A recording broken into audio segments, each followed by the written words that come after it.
He explains, "Duce, I have just had the most amazing stroke of good fortune."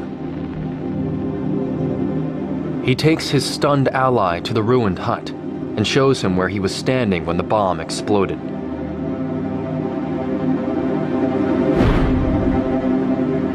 Mussolini agrees his miraculous survival is an omen. Fate is on their side.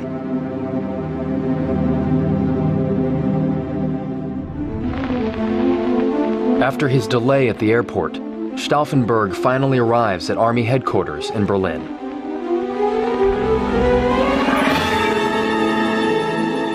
He reports to his commanding officer, General Fromm, and discovers to his horror that his co-conspirators have done nothing.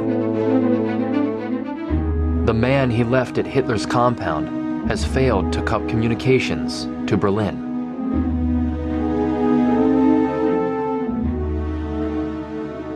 Then, General Fromm delivers the worst news.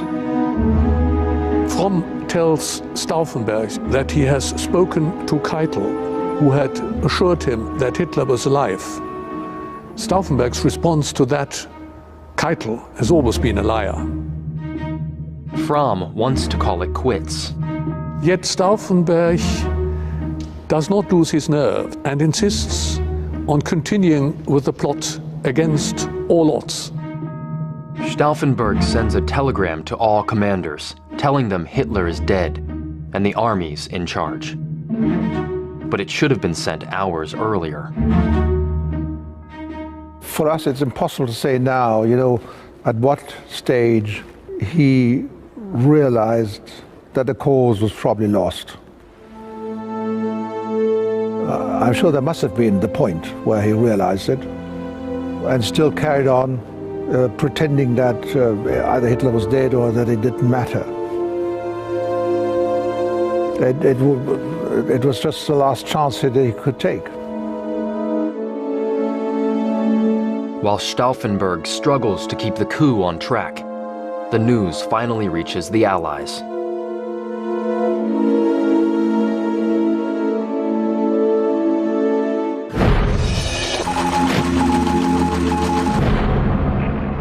Stalin is shocked to learn of the attempt on Hitler's life.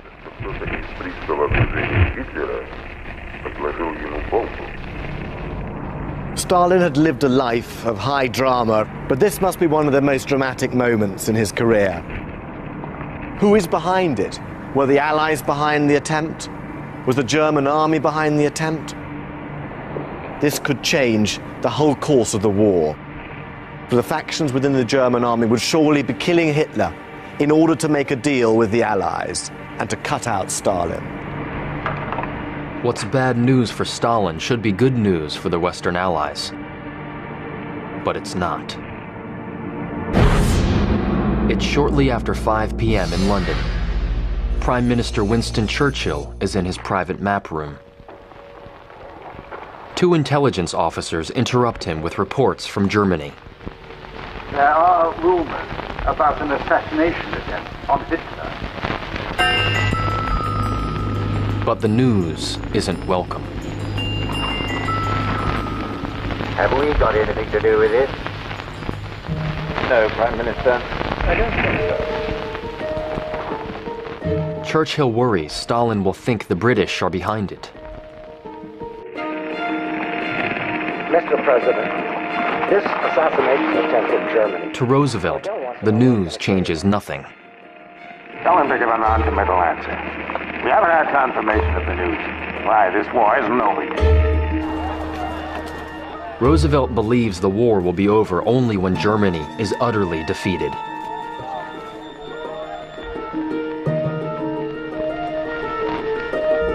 Unconditional surrender was something Roosevelt was consistent on throughout the war, from start to finish. He never wavered. After the last World War, every single German denied he started it. This time, we don't stop until it's over. They need to know they lost. Do you hear me? He believed that only unconditional surrender would give him the leverage, the ability to completely reform, reshape German society. While the Allies digest the news, events unfold quickly.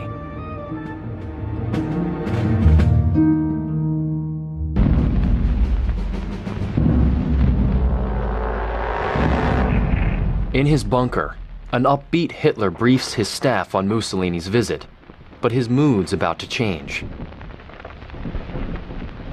Heinrich Himmler, head of the dreaded Gestapo, has just read Stauffenberg's telegram.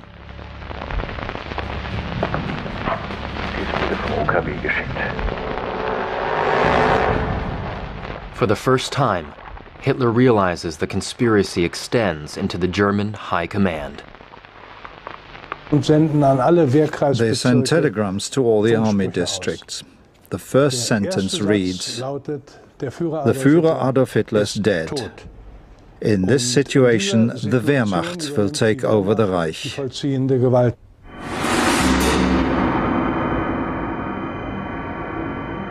Stauffenberg has signed his own death warrant.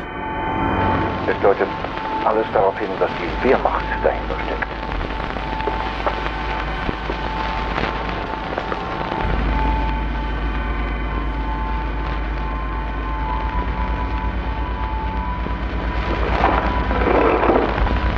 Verräter, ausrotten, Sippenhaft, Frauen und Kinder in die Konzentrationslager. Zeigt ihnen kein Mitleid. His demeanor was cold, but everybody could tell that there was this enormous destructive energy in his words. Der gesamte Generalstab ist versagt. Meine Rückschläge in Russland, sie haben mich alle untergraben.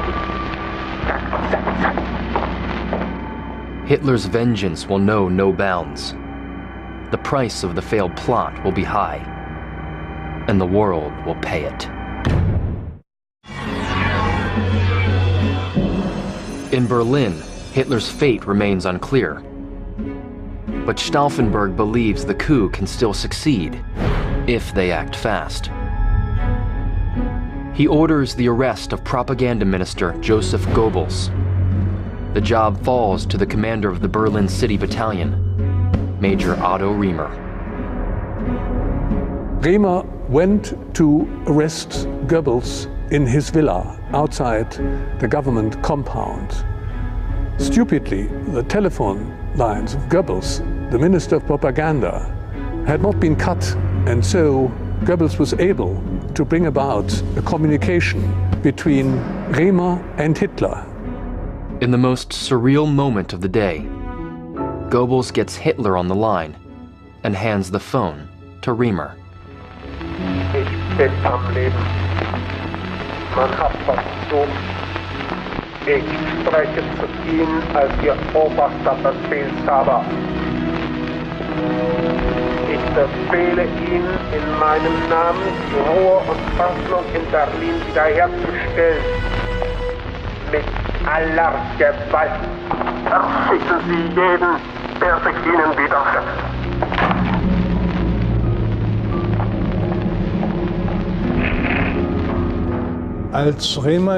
When Riemer recognizes Hitler's voice, the coup d'etat starts to crumble. It's the point of no return. The conspiracy is doomed. The failed assassin is now a target.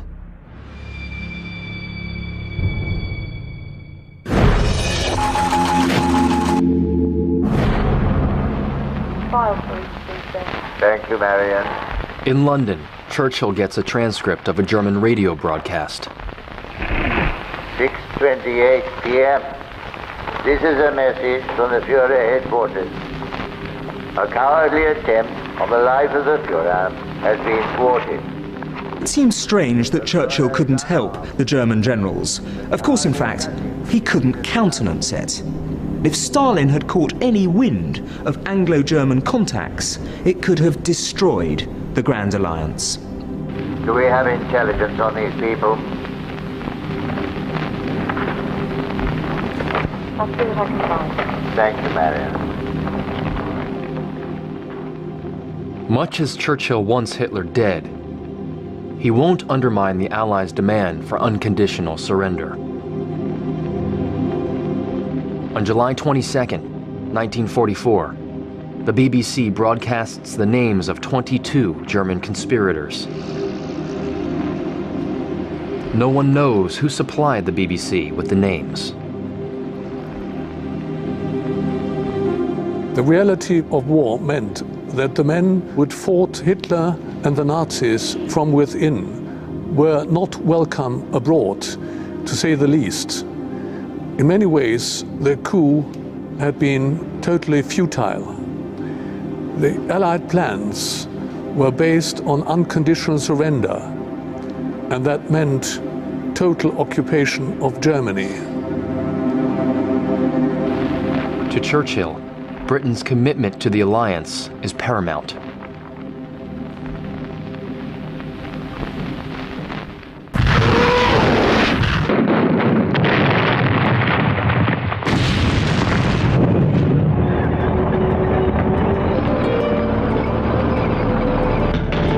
Coup or no coup, the Soviet juggernaut rolls on.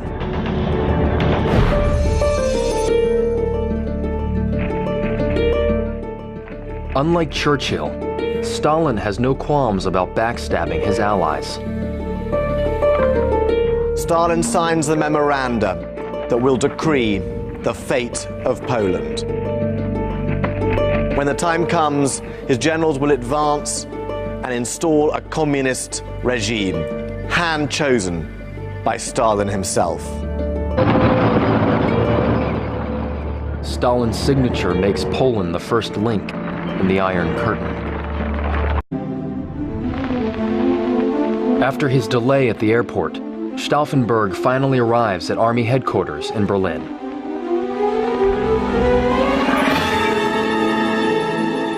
He reports to his commanding officer, General. Then, General Fromm delivers the worst news. Fromm tells Stauffenberg that he has spoken to Keitel, who had assured him that Hitler was alive. He explains, "Duce, I have just had the most amazing stroke of good fortune." He takes his stunned ally to the ruined hut and shows him where he was standing when the bomb exploded, Fromm, and discovers to his horror that his co-conspirators have done nothing. The man he left at Hitler's compound has failed to cut communications to Berlin.